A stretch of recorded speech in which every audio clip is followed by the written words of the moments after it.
What's up, guys? Ben here, bringing you another video today. There was an interesting article in The Verge about some layoffs at Activision Blizzard Esports. First off the rip, I feel super sorry for everyone that's been laid off. If anyone needs any assistance, help with recommendations, please feel free to hit me up. But I want to talk about what it means for Call of Duty League, for Overwatch League, and really the future of esports at Activision Blizzard, considering that they're about to, or on the precipice of merging now with Microsoft. All right, so here's the article from The Verge that was posted this morning. Activision Blizzard lays off esports staff as it faces potential dramatic changes for the Overwatch League. So where some of this is coming from is if we go over to the Q2 earnings sort of press release, this is sort of a traditional thing large companies do when they post their earnings each quarter as a public company.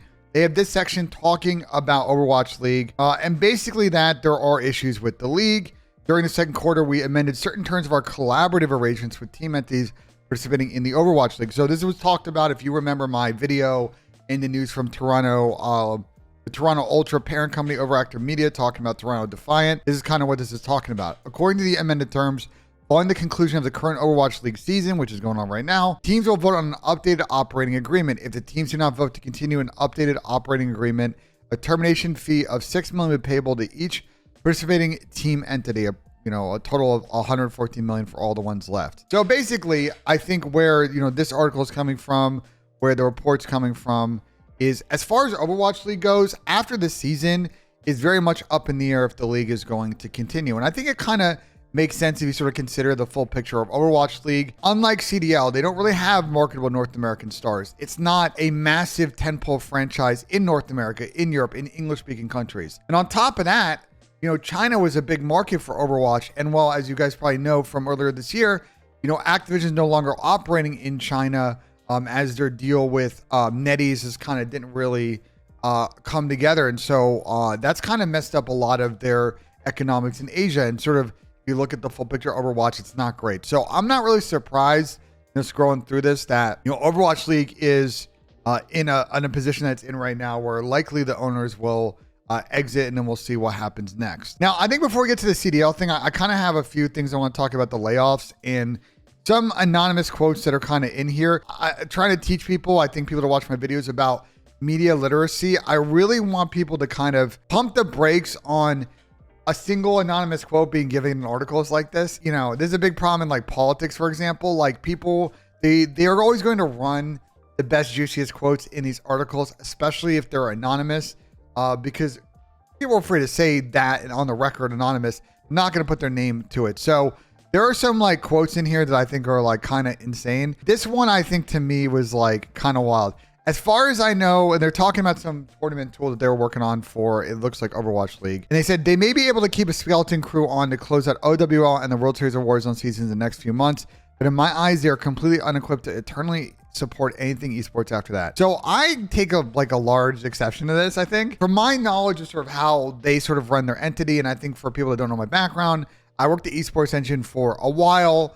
Activision was when I was on the business development side, was one of the clients that I was working with. So I kind of have a pretty good knowledge of, especially how Activision Blizzard Esports on their entity kind of works and decision making and all that. I don't think they're unequipped to eternally support anything esports. What I do think they're in a position to do is to continue to sort of farm out and vendor out more and more things that kind of exist around the ecosystem, because they brought in all these full-time employees. They decided now that it's less expensive on us, less expensive on the company to vendor that out than to pay someone's salary and benefits, etc. So I don't know if they're unequipped to internally support it, because there have been past, and we'll get to it, eras of esports and Activision Blizzard where, their esports team was 4 or 5 people, maybe.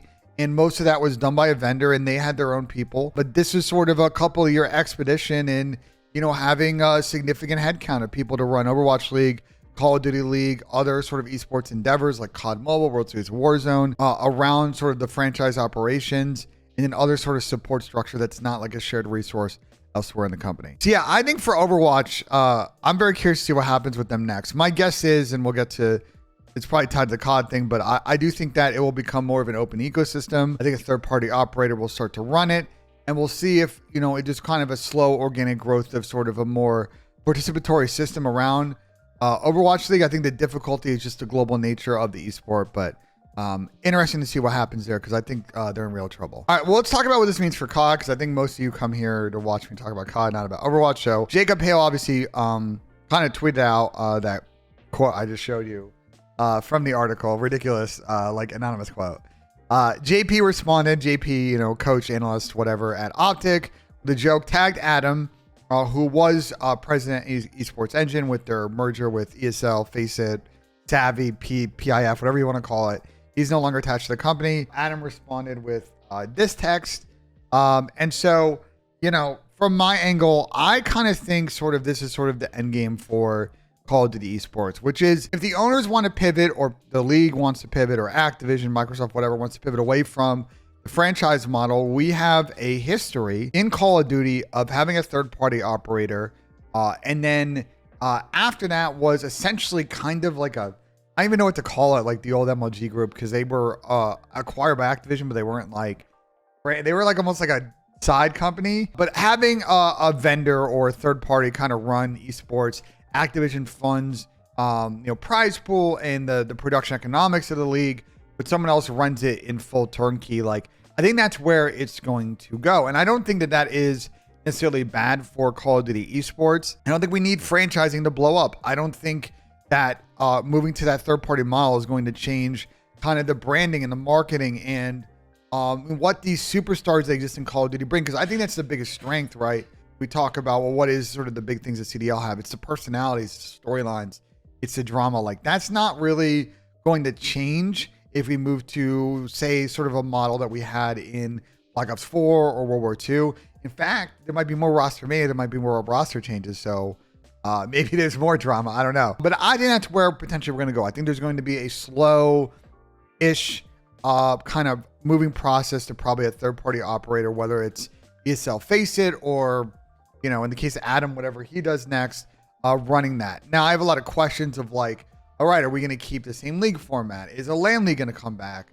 What studio is it going to be? How do we get people from their CDL contracts to their new orgs? How do we deal with the instability in esports and making sure that people get paid and teams don't blow up? How do we make sure that we still have the same number of events? What happens if we sign this YouTube deal now and the CDL goes away? Does that deal still stick around? There are still a lot of questions about how this would happen mechanically, but I do think that is sort of where things are going. And I'm curious to see if we're going to get more news over the course of the next year or so. Once this Microsoft Activision merger, which is basically at the 1 yard line right now, at the goal line, once that happens and Microsoft starts to integrate with Activision, what they want to do with Call of Duty Esports. I think the other important piece, and why I see people like freaking out on Reddit saying they're all like they're just going to blow up and not really fund anything in esports. Well, I even talked about World Series of Warzone, and I do think that Activision thinks there's an upside to some version of competitive Warzone. I haven't even talked about COD Mobile, which, by the way, if we go back to the same press release, if we scroll here where they talk about Call of Duty's 20th anniversary, half of engagement on the mobile platform. Y'all sleeping on COD Mobile, man. COD Mobile, massive, especially in non-English speaking countries.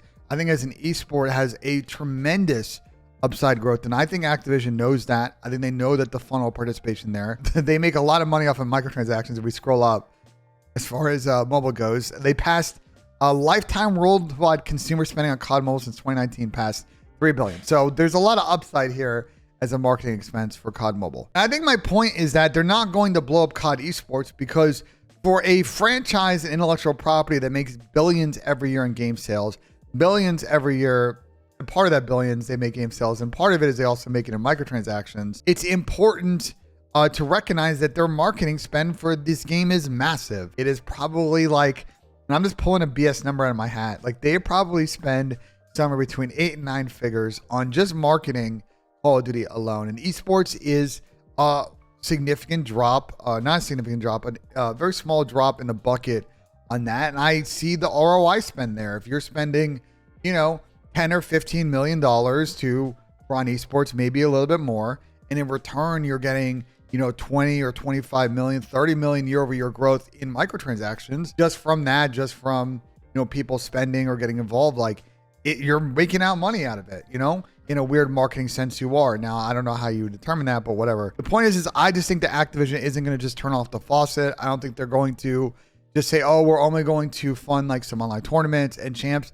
they're going to, what I guess they will do is they want to fully kind of get out of operating as a first party, is they're going to write a check. The check is going to include prize money. The check is going to include the operating production costs to an operator to go run it.